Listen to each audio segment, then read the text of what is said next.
டிடிஎஃபோட 7வது டாஸ்க்கு அரோரா தட்டி தூக்கி இருக்காங்க. இன்னைக்கு யாரு வின்னர் அப்படின்னு சொல்லிட்டு தெரிஞ்சிடும். அது மட்டும் இல்லாம நம்ம எல்லாருமே ஆவுடன் எதிர்பார்த்துக்கிட்டு இருந்த 7 சீசன்ல இல்லாம இருந்த ஃபைனலா இந்த டாஸ்க் வந்து நடக்க இருக்கு.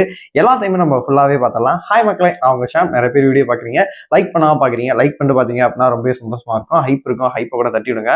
அதாவது டிடிஎஃபோட ஃபைனல் ஸ்டேஜில் நம்ம நிக்கிறோம் அப்படின்னே சொல்லலாம். இன்னைக்கு வந்து வெள்ளிக்கிழமை.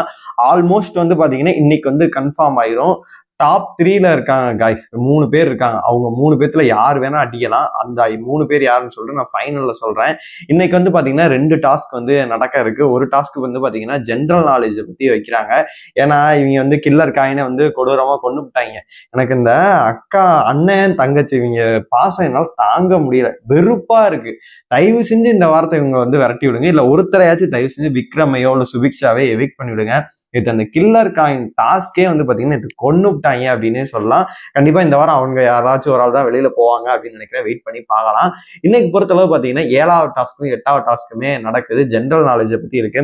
ஏன்னா மத்த எந்த டாஸ்க் வச்சாலும் கொலப்படி பண்ணிடுறாங்க, இதை வச்சு பார்ப்போம் அப்படின்னு சொல்லிட்டு வைக்கிறாங்க. இதுல வந்து பாத்தீங்கன்னா பார்வதி வந்து சூப்பராகவே பெர்ஃபார்ம் பண்ணியிருக்காங்க. அது மட்டும் இல்லாம பாத்தீங்கன்னா அரோரா செம்மையா பெர்ஃபார்ம் பண்ணியிருக்காங்க. அரோரா வந்து பாத்தீங்கன்னா தட்டி தூக்கி இருக்காங்க அப்படின்னே சொல்லலாம். இந்த டாஸ்க்ல வந்து பாத்தீங்கன்னா 9 மதிப்பெண்கள் வந்து அவங்களுக்கு கிடைச்சிருக்கு. செகண்ட் பொசிஷன்ல இருக்காங்க. அதே மாதிரி பார்வதி அவர்கள் பாத்தீங்கன்னா செகண்ட் பொசிஷன் வந்திருக்காங்க. அவங்க ஆனா பாத்தீங்கன்னா டிடிஎஃப் இந்த ஸ்கோர் போர்டில் பார்க்கும்போது ஃபர்ஸ்ட் பொசிஷன்ல இருக்காங்க. அப்ப யாருப்பா, நிறைய பேர் டஃப் ஃபைட் கொடுத்துட்டு இருந்தாங்க, அவங்களாம் என்னன்னு சொல்லிட்டு நீங்க கேட்கலாம். கடைசி இடத்துல இந்த போட்டியில வந்து பாத்தீங்கன்னா கானாவினத்து வந்து பர்ஃபார்ம் பண்ணி அவர் போயிட்டாரு. அதுக்கு அப்புறமேட்டு பாத்தீங்கன்னா கமருதீனுக்கு வந்து 2 பாயிண்ட் கிடைக்குது. அதுக்கப்புறமேட்டு சபரி அவர்களுக்குமே பாயிண்ட் கிடைக்கல. அப்புறமேட்டு சாண்ட்ரா அவர்கள் ஃபர்ஸ்ட் செகண்ட் அப்படின்னு சொல்லிடுறேன். இந்த வின் பண்ணது யாரு அப்படின்னா அரோரா வின் பண்ணியிருக்காங்க. அதுக்கப்புறமேட்டு வந்து பார்வதி, 3வது வந்து சுபிக்ஷா, 4வது விக்கல் சிக்ரம். அண்ணனும் தங்கச்சி மட்டும் எல்லா இடத்துலயுமே ஒன்னா வந்துடுறாங்க. 5வது இடத்துல பாத்தீங்கன்னா திவ்யா அவர்கள் இருக்காங்க. இந்த டாஸ்கோட வின்னர் பாத்தீங்கன்னா அரோரா வந்து வின் பண்ணியிருக்காங்க. நிறைய வதந்தி எல்லாம் போயிட்டு இருக்கு. இந்த டிடிஎஃபோட வின்னர்ஸ் வந்து பாத்தீங்கன்னா அரோரா தான், அரோரா வின் பண்ணிட்டாங்க அப்படின்னு சொல்லிட்டு. கொஞ்சம் தயவு செஞ்சு சும்மா இருங்கடா அப்படின்ற மாதிரிதான் இருக்கு.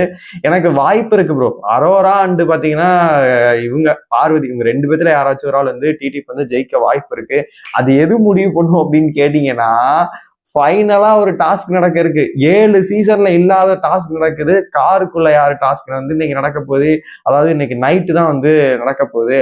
அதுதான் இருக்கிறதுலே வந்து டஃப்பான சுச்சுவேஷன். ஏன்னா போன சீசன் நம்ம வந்து பார்த்துருந்தோம், அந்த பொம்மை டாஸ்க்ல வந்து இரவு பகலா போச்சு. அன்ஷிதாவும் வந்து பாத்தீங்கன்னா ஜாக்லின்னு நினைக்கிறேன், இந்த பொம்மை உள்ளே போகக்கூடாது அப்படின்னு சொல்லிட்டு வந்து பாத்தீங்கன்னா உட்காந்துருந்தாங்க. கடைசி வரைக்கும் பாத்தீங்கன்னா அன்ஷிதா வந்து போராடி உட்காந்தே இருந்தாங்க. கடைசியில வந்து பாத்தீங்கன்னா அவங்க ரெஸ்ட் ரூம் போயிட்டாங்க அந்த இடத்துல. அதை வந்து பாத்தீங்கன்னா நம்மளுக்கு லைவ்ல தான் வந்து காமிச்சாங்க. மற்ற வந்து ஒரு குறும்படமா தான் நம்ம பார்த்தோம். அதாவது பாத்தீங்கன்னா இப்படி நடந்துச்சு அப்படின்ற மாதிரி சொன்னாங்க, அதான் நம்ம பார்த்தோம். அதனால வந்து அந்த அளவு டஃப் ஃபைட் வந்து யாரு கொடுக்க போறாங்க. அந்த ஃபர்ஸ்ட் சீசன்லாம் எனக்கு ஞாபகம் இருக்கு. அதாவது சுஜாவர்ணி, ஸ்நேகன்லாம் அந்த கதவுல எல்லாம் தொங்குவாங்க.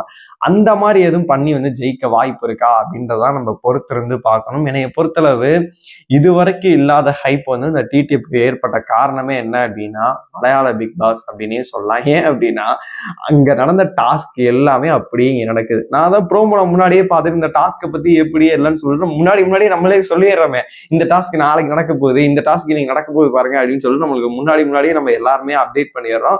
உங்களுக்கு ஒரு கியூரியாசிட்டி ஆயிருது, ஓ இன்னைக்கு இந்த டாஸ்க் நடக்க போதா அப்படின்ற மாதிரி.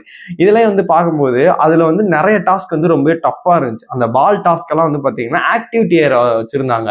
அதான் நான் சொல்றேன், இது ஆக்டிவிட்டி ஏரியால இருந்தா வந்து பால் டம்முன்னு அடிச்சு, ஏன்னா பால் வந்து அங்கேயே விழுந்துடும். அங்கேயே விழுந்து விட்டு எடுத்து டம்முன்னு அடிப்பாங்களே அப்படின்னு சொல்லிட்டு எதிர்பார்த்துட்டு இருந்தா இவங்க அப்படியே வந்து கார்டன் ஏரியால வந்து பாத்தீங்கன்னா அந்த பால் டாஸ்க் வச்சு அடிச்சு மூஞ்சி எல்லாம் உடச்சு விட்டாங்க. அது நம்மளுக்கே தெரியும், விக்ரம் வந்து எவ்வளவு டிராமா போட்டு அங்க ஒண்ணு கிரியேட் பண்ணிக்கிட்டு இருந்தாரு அப்படின்னு சொல்லிட்டு. அதனால என்ன பொறுத்தளவு, விக்ரம் பொறுத்தளவு ஆல்மோஸ்ட் வந்து ஒரு புலம்பிக்கிட்டு தான் இருக்காரு. நம்ம ஜெயிக்கிறாலே இந்த திவ்யா ஜெயிக்க கூடாது அப்படின்னு சொல்லிட்டு வீட்டுக்குள்ள வந்து புலம்பிக்கிட்டு மட்டும்தான் இருக்காரு. எந்த கிடைக்கிற நேரம்லாம் காட்ஸ்அப் பேச வேண்டியது பேசிட்டு இருக்கேன். நேத்தே நீங்க பார்த்துருப்பீங்க, 2 அணியா வந்து பிரிஞ்சிருச்சு. எனக்கு ஒரு காமெடியா இருந்துச்சு. உள்ள ஒரு டீம் பேசிட்டு இருந்தாங்க, அந்த யாராருன்னு நீங்க பாத்தீங்களா? வெளியில ஒரு டீம் பேசிட்டு இருந்தது யாராருன்னு நீங்க பாத்தீங்களா? அதாவது கில்லர் காயின் டாஸ்க் வந்து சுபிக்ஷாட்ட வந்து சொல்லிக்கிட்டே இருப்பாரு வினோத் அவர்கள். சொல்லிக்கிட்டே இருந்துட்டு இவன்ட்ட போடு விக்ரம்ட்ட அதை கேட்டிருக்காரு. அந்த டீம் வந்து உள்ள உட்காந்து பேசிட்டு இருக்கோம். வெளியில வந்து பாத்தீங்கன்னா வினோத், பார்வதி, கமருதீன், திவ்யா 4 பேர் வெளியில உட்காந்து பேசியிருப்பாங்க, மற்றவங்க எல்லாம் உள்ள உட்காந்து பேசிட்டு இருப்பாங்க. இவங்க 4 பேர் தான் டாப் 4. எப்படி இருக்கு பாத்தீங்களா? சூப்பரா இருக்கு. மற்றதெல்லாம் இது மட்டும்தான் செல்ற ஓட்டு, மற்றதெல்லாம் செல்லாத ஓட்டு, கள்ள ஓட்டு அப்படின்ற மாதிரிதான் இருக்கு. என்னைய பொறுத்தளவுக்கு இந்த சீசன் வந்து டஃப் ஃபைட் வந்து மற்றவங்க எல்லாருமே கொடுத்தாங்க. இப்பயுமே ஓட்டுக்கள் அடிப்படையில பார்க்கும்போது கானா வினத்துக்கும் சரி, நம்ம திவ்யாவுக்கும் சரி லேக் கணக்குல ஓட்டுகள் விழுது. ஆனா கடைசி இடத்துல பரிதாப நிலையில இருக்கிறது யாரு அப்படின்னு கேட்டீங்கன்னா, சுபிக்ஷாவா இருக்கட்டும், விக்ரமா இருக்கட்டும், இவங்க 2 பேருக்குமே ரொம்ப லோவஸ்ட் ஓட்ல தான் 2 பேருமே இருக்காங்க. அதனால என்னை பொறுத்தளவு 2 பேத்துல யாரு வேணா வெளியில போறதுக்கான வாய்ப்பு தான் இருக்கு. ஒரு ஹைப் கிரியேட் பண்ணும் அப்படின்னு நினைச்சாங்க அப்படின்னா விக்ரம தூக்குவாங்க. நீங்க நினைக்கலாம் சாண்ட்ராவை தூக்கலாமா, அவங்கள தூக்கலாமான்னு சொல்லிட்டு. சாண்ட்ராவை மற்ற யாரை தூக்குனாலுமே அந்த ஒரு ஹைப் இருக்கவே இருக்காது. 9 பேர் இருக்காங்க. இதுல என்னை பொறுத்தளவு சுபிக்ஷாவை தூக்குனாலுமே அந்த அளவு ஹைப்பே இருக்காது. அவங்க உள்ள இருந்தாலும் ஒண்ணுதான், வெளியில இருந்தாலும் ஒண்ணுதான். என்னை பொறுத்தளவு விக்ரம் இல்ல வேற யாராச்சும் தூக்குனாங்க அப்படின்னா கண்டிப்பாவே நல்லா இருக்கும். ஆனா சபரியை பொறுத்தளவு வந்து டிடிஎஃப்ல ரொம்ப டஃப் ஃபைட் கொடுத்தாரு. இந்த கில்லர் காயின்ல அவர் அடிக்கணும் அப்படின்னு சொல்லிட்டு இவங்க எல்லாம் அடிச்சு விட்டாங்க. எனக்கு அது லிட்டரலி பிடிக்கவே இல்லை, கடுப்பா இருந்துச்சு. இவங்க என்ன மூளையை யோசிச்சு என்ன பண்ணியிருந்திருக்கணும், நம்ம வந்து கமருதீன் தான் பலம், விக்ரம் தான் பலம், விக்ரம் அடிச்சுட்டு மற்றவங்க எல்லாத்தையும் பார்த்துக்கலாம்னு சொல்லிட்டு இவங்க இறங்கிருந்தாங்க அப்படின்னா உண்மையிலே சூப்பராகவே இருந்திருக்கும். ஆனா இவங்க ஒரு கேம் விளாண்டாங்க பாரு, அந்த கேமே செதைச்சிட்டாங்க அப்படின்னு தான் சொல்லும். நீங்க சொல்லுங்க, இந்த 7வது டாஸ்க்ல வந்து பாத்தீங்கன்னா அரோரா அவர்கள் ஜெயிச்சிருக்காங்க, பார்வதி அவர்கள் டேபிள் டாப்பரா இருக்காங்க. அவங்களும் டிடிஎஃப் ஜெயிக்க வாய்ப்பு இருக்கு. இன்னைக்கு நைட் வந்து பாத்தீங்கன்னா காருக்குள்ள யாரு டாஸ்க் நடக்க இருக்கதா சொல்றாங்க. உங்களோட கருத்துக்கள் எல்லாத்தையுமே மறக்காம கமெண்ட் பாக்ஸ்ல சொல்லுங்க.